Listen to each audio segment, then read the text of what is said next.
चंद्रशेखर आजाद का 100% शुद्ध PDA formula, Sapa BSP में खलबली, बीजेपी हैरान।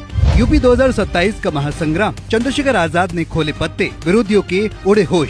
चंद्रशेखर का बड़ा दांव, 45 प्रभारियों की लिस्ट से हिला यूपी, यानी आजाद का नया समीकरण। दलित, पिछड़े और मुस्लिमों पर सीधा फोकस, चंद्रशेखर आजाद का मिशन 2027 एक्टिव। उत्तर प्रदेश की सियासत में विधानसभा चुनाव को लेकर एक बड़ा भूचाल आ चुका है। आजाद समाज पार्टी की एक ऐसी सूची सामने आई है जिसने लखनऊ से लेकर दिल्ली तक के राजनीतिक पंडितों के होश उड़ा दिए हैं। 2027 का रण अभी दूर है, लेकिन आजाद समाज पार्टी के मुखिया और सांसद चंद्रशेखर आजाद ने एक ऐसा दांव चल दिया है जिसने समाजवादी पार्टी के दफ्तर में मीटिंग बुलाने पर मजबूर कर दिया है। बहुजन समाज पार्टी के खेमे में टेंशन हाई कर दी है और भारतीय जनता पार्टी की चाणक्य नीति को भी सोचने पर मजबूर कर दिया है। इसे कहते हैं राजनीति का 100% शुद्ध पीडीए फॉर्मूला। चंद्रशेखर आजाद ने यूपी विधानसभा चुनाव के लिए अपने पत्ते खोल दिए हैं और 45 विधानसभा प्रभारियों की पहली लिस्ट जारी करके साफ कर दिया है कि 2027 की लड़ाई राजा बनाम रंग की होगी, शोषित बनाम शोषक की होगी। आइए आपको समझाते हैं कि चंद्रशेखर आजाद की इस लिस्ट में ऐसा क्या है जिससे उत्तर प्रदेश के बड़े बड़े धुरंधरों की रातों की नींद उड़ गई है। चंद्रशेखर ने जिन 45 प्रभारियों की सूची जारी की है उसका गणित देखिए। अनुसूचित जाति 18 प्रभारी, अन्य पिछड़ा वर्ग के 16 प्रभारी, मुस्लिम समाज के 10 प्रभारी, सिख समाज के 1 प्रभारी का नाम फाइनल किया है। अखिलेश यादव का पीडीए थोड़ा मिलावटी हो सकता है, लेकिन चंद्रशेखर का ये फॉर्मूला 100% शुद्ध है।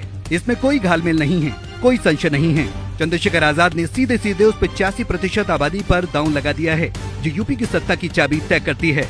चंद्रशेखर आजाद सिर्फ जमीनी कार्यकर्ताओं के भरोसे नहीं है, उन्होंने इस बार ब्यूरोक्रेसी और अनुभव का ऐसा कॉकटेल तैयार किया है जो विरोधियों को चारों खाने चित कर सकता है। इस पर 45 प्रभारियों की सूची में उत्तर प्रदेश के पूर्व मंत्रियों और पूर्व आईपीएस अधिकारियों को मैदान में उतारा गया है। ये रणनीति सीधे सीधे मान्यवर कांशीराम की याद दिलाती है। कांशीराम भी बामसेफ के जरिए पढ़े लिखे दलित, पिछड़े और शोषित वर्ग के अधिकारियों को राजनीति में लाते थे। चंद्रशेखर आजाद ने ठीक वही दांव चला है। पूर्व मंत्रियों को प्रभारी बनाकर उन्होंने साफ कर दिया है कि उनकी पार्टी अब सिर्फ धरना प्रदर्शन करने वाली पार्टी नहीं रही, बल्कि सत्ता के गलियारों में बैठने की पूरी तैयारी कर चुकी है। चंद्रशेखर आजाद खुद दिन रात एक कर रहे हैं, हर विधानसभा का फीडबैक ले रहे हैं और खुद इस पूरी व्यूह रचना के सेनापति बने हुए हैं। इस एक लिस्ट ने उत्तर प्रदेश के पूरे राजनीतिक त्रिकोण को हिलाकर रख दिया है। अखिलेश यादव खुद को पीडीए का मसीहा बताते हैं, लेकिन चंद्रशेखर आजाद की इस लिस्ट के आते ही सपा के थिंक टैंक में बैठकों का दौर शुरू हो गया है। डर इस बात का है कि अगर मुस्लिम और OBC vote bank Chandrashekhar Azad की तरफ शिफ्ट हुआ तो सपा का कोर वोट बैंक खिसक जाएगा।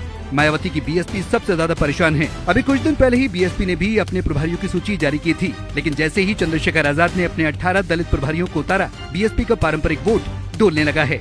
युवाओं में चंद्रशेखर आजाद का क्रेज पहले से ही है और अब प्रभारियों की इस लिस्ट ने बीएसपी की कैडर वोट में सीधी सेंध लगा दी है।